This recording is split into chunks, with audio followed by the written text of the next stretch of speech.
All right, guys, so we got to talk about a Democrat, Mr. Tim Ryan, who is running for senator in Ohio against Republican candidate DJ Vance in a very, very, very tight race. Now, Mr. Ryan went on MSNBC, the main Democrat propaganda network, and made a statement that I think would cause mainstream liberal media to lose their minds if a Republican politician said this on Fox News or Newsmax or any other right-wing outlet. I think that people would lose their minds. But before I get into that, I just want to let you guys know, if you like my channel and you support my channel, you can check out my merch, my donkeypox shirts, the disease that is affecting America, my hashtag no days off / hard work patriotic t-shirts, or my MAGA Hub shirts. There are plenty of cool merch at my website for you guys to check out at gforemanbcp.com.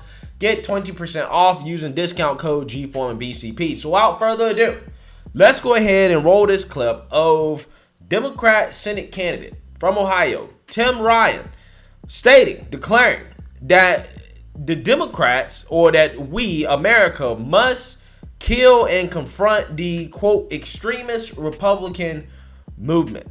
Take a look. How do we fix all of these broken systems? Some of those answers will come from Republicans. It's not the extremists that we're dealing with every single day. We've got to kill and confront that movement.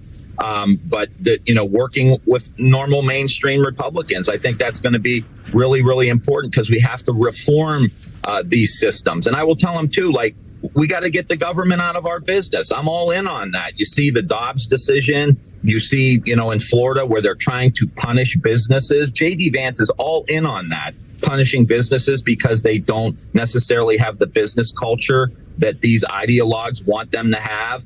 Like, government overreach into the private lives of our citizens, like with the Dobbs decision, getting rid of birth control, talking about nullifying marriages. Like, that is way too much government in our business. And I'm down with that. And I think it's important for us also to dominate the industries of the future. That means infrastructure. That means research. And we have to talk about the fact that just spending money does not solve problems. We have broken systems, so we've got to fix these systems. I think that's going to be an era of reform that I would love to lead and be a part of. And I think it's important for this country as we come out of the pandemic. So I'm saying exhausted majority, Democrats, Republicans, and independents against the extremists, leading an era of reform and reconciliation so we can heal this country and move into the future. And again, I don't have $1 billion donor here to fund me. I need the low dollar people who can go to timforoh.com and chip in a couple of bucks and help us put this extremist movement to bed so we can move on with being Americans again. Ohio's Democrat.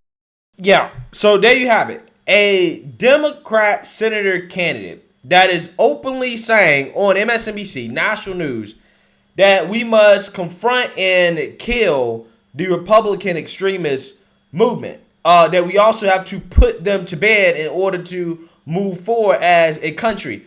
How in the hell is anybody who considers himself to be a part of the Republican extremist movement, aka MAGA, right? That's what he's talking about. Okay, we talked about the Republican extremist movement. He's talking about Trump supporters. How can anybody who supports Trump or Trump's policies listen to that and not hear a threat? Because that's exactly what it is. It's a threat. You're threatening people who disagree with you politically, saying that we need to kill and confront that movement. What does that mean? Because ultimately, the bedrock of that movement are the people. Okay, it's the people. So what do you mean when you say kill and confront that movement? The only way you can kill and confront that movement is to actually attack the American people. Again, how else am I supposed to interpret that? That's the only way that I can interpret that. And see, these people, the Democrats, they'll turn around and complain about the Republicans and the other side and their rhetoric. Oh my God, their rhetoric is so extreme. They need to turn down their rhetoric. But the Democrats keep turning it up. Again, this comes after the President of the United States, Joe Biden, who this guy won't even openly endorse, right? Because he's afraid that that aligning with Joe Biden is not going to look good in this race. But this comes after Joe Biden's openly saying that, hey, you guys are like foreign terrorist threats, right? Kamala's saying that too. Hillary's saying that you are the biggest threat to this country. You're domestic terrorists. Not only are you domestic terrorists, you're fascist, right? You're fascist. Also, we're going to take your guns. And the reason why we're taking your guns is because if you got in a war with us, you wouldn't be able to beat us anyways. We got F-15s and nukes. Right? Again, listening to all this rhetoric from the Democrat Party, how am I supposed to interpret this besides it being an overt threat?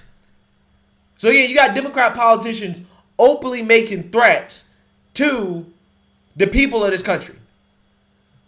And where's CNN? Where's the mainstream liberal media? Where's everybody at condemning this? On MSNBC, they said nothing at all. They gave no pushback whatsoever to this guy openly saying on their network, we must kill and confront the extremist Republicans, the American people. He gave no pushback. He gave no chance for clarification. Hey, did you really mean that? I know you really didn't actually mean to say that. What do you mean when you say kill and confront the extremist Republican movement? What are you actually trying to say? Guys, when are we going to have a conversation about the extreme rhetoric on MSNBC? Because I don't hear nearly as extreme stuff on Fox News as I hear on MSNBC. And they say that stuff on a daily basis. Guys, MSNBC, Malcolm X openly said that, hey, you got to fight your neighbor. Right? It might get to the point, is that the point where you have to turn and fight your neighbor? Tiffany Cross and Joy Reid openly calling for civil war, saying, oh, we're in a civil war. Right? Roland Martin saying the same thing. You have people that are openly comparing Republicans or Trump supporting Republicans to Nazis. This network, guys, is just straight up, in my opinion, engaging in what I would define as hateful rhetoric towards people because of their political beliefs. They are sponsoring and endorsing political violence against Trump supporters in this country. That's exactly what they're doing. And it's time to call them out. It's time to have a conversation about the extremism that is being promoted on MSNBC. That is the most extreme network on television. We spend a whole lot of time going out to CNN. No. CNN is not the problem. MSNBC is the problem, right?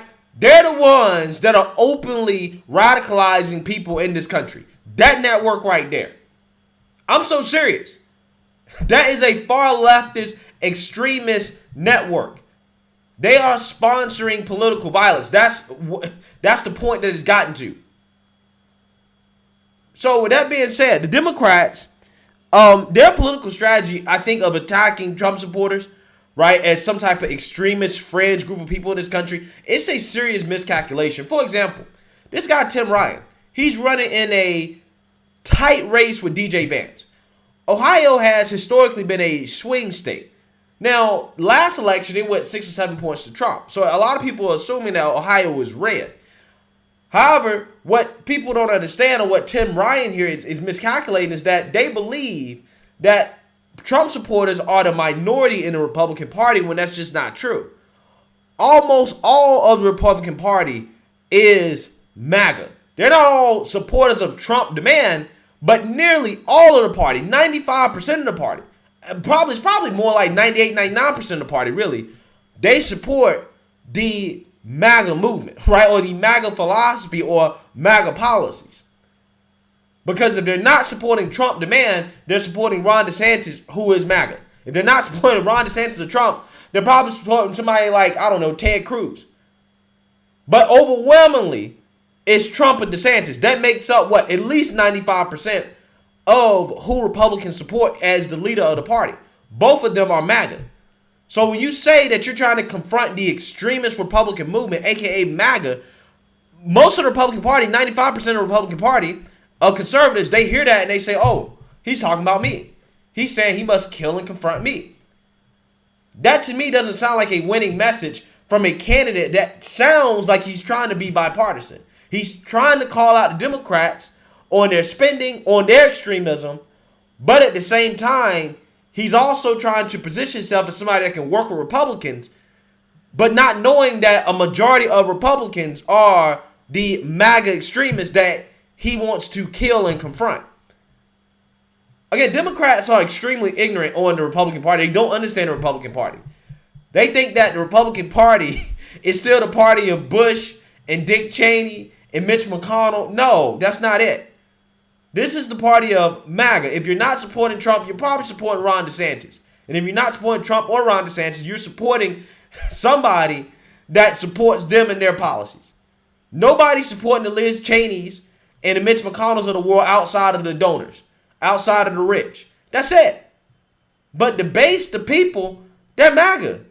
And the more that these Democrats attack MAGA, especially in these swing states, they are lessening their chances of winning, because if you're trying to get the Republican vote, you need to not necessarily attack. You probably shouldn't be attacking a majority of Republicans, right? And smearing them as terrorists and making statements like this guy is making.